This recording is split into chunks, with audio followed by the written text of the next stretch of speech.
Well, I'm back with Storm Over Warlock by Andre Norton. I have two copies of this book, a 1960 paperback, and this one was published by Ace and World Publishing Company together. Um, Now that's an original book, so I have an original hardbound as well. And this one, I believe, is just published by World. So apparently, Miss Norton had agreements with World and Ace, or they had some sort of contract between them, because I believe she was essentially published by Ace after that, after 1960 or so. Andre Norton was born 1912 in Cleveland, Ohio, and Andre Norton was a pen name. Her name was Alice Mary Norton, and she started writing science fiction around 1950, as I recall. And she wrote science fiction until the late 60s and started moving more toward fantasy at that time. And I believe wrote mostly fantasy after 1970 or so. What I noticed about her writing was she was really able to describe living outdoors. And a lot of her main characters do end up living outdoors for a while. And her description of the terrain and everything around her around the main character is really good. And I'm assuming that was from experience. Um, the other things that I liked about her, she really develops the main characters. You get to know these people, and some of them aren't very likable, but most of them are. And in this particular book, we have the main character is Shan Lanty.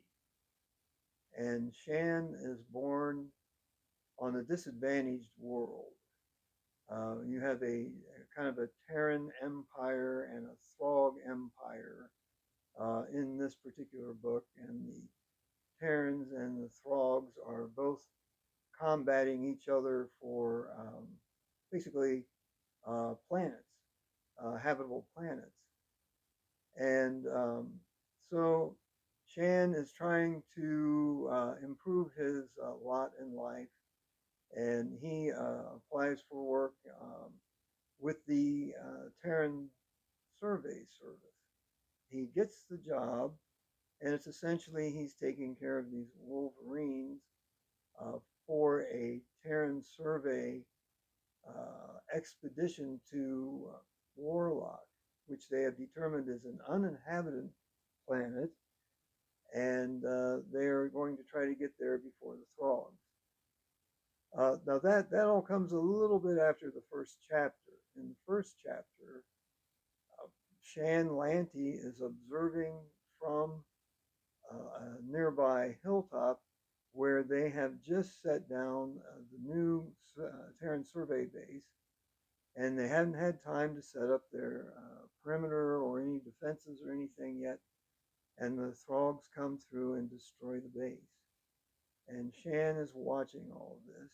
You get the impression Shan is around 18 years of age, and he's not on the base due to his wolverines that he's responsible for that are the camp's kind of like bloodhounds, um, have escaped, and he's out looking for them. So the base is completely destroyed, and you get Shan's background information kind of after this happens, and he's thinking kind of backwards on his life. So this is how the book begins. And we've got a really great illustration here by M. Schweller, and you'll see Shan and one of his wolverines. The frogs are the insect-looking beings, and there is a native life form on the planet that is quite intelligent, and you'll see a wyvern there. And the frogs actually fly around and travel through space in flying saucers. So M. Schweller covers it all right there on the cover.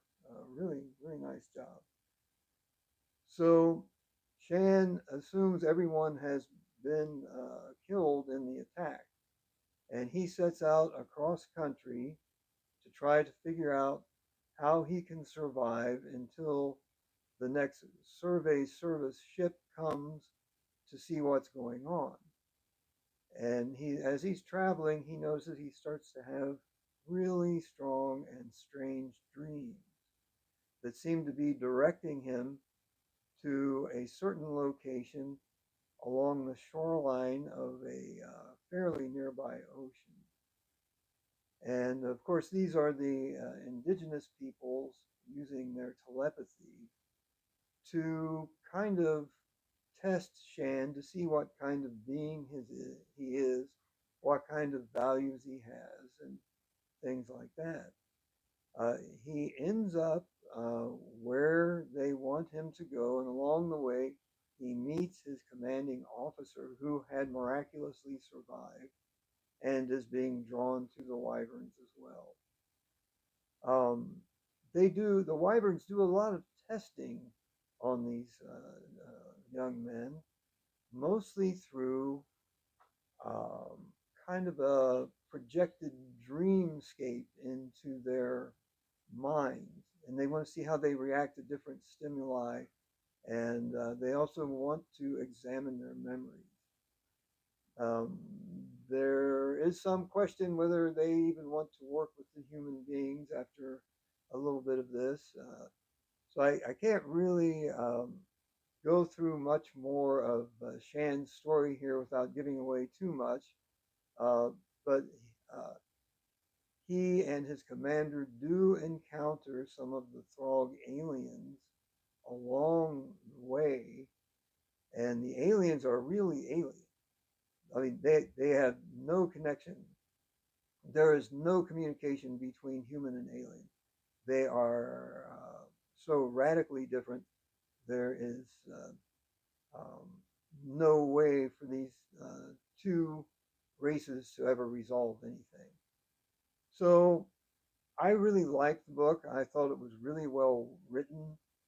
Shan's character is really developed, and we learn a lot about him. And Norton can write um, his thoughts and everything in a very credible way. And again, when they're out traveling through the wilderness, it's almost like a Boy Scout camp or something. You learn quite a bit. So I really enjoyed this book and the novel, and I love the books too. The physical books are great. And if you guys have any thoughts on this, if you've read the book, I would like to hear from you what you thought about it. And hopefully you might want to read it based on this. And that's all I've got for today. And I'll be back with another book shortly. Thanks a lot.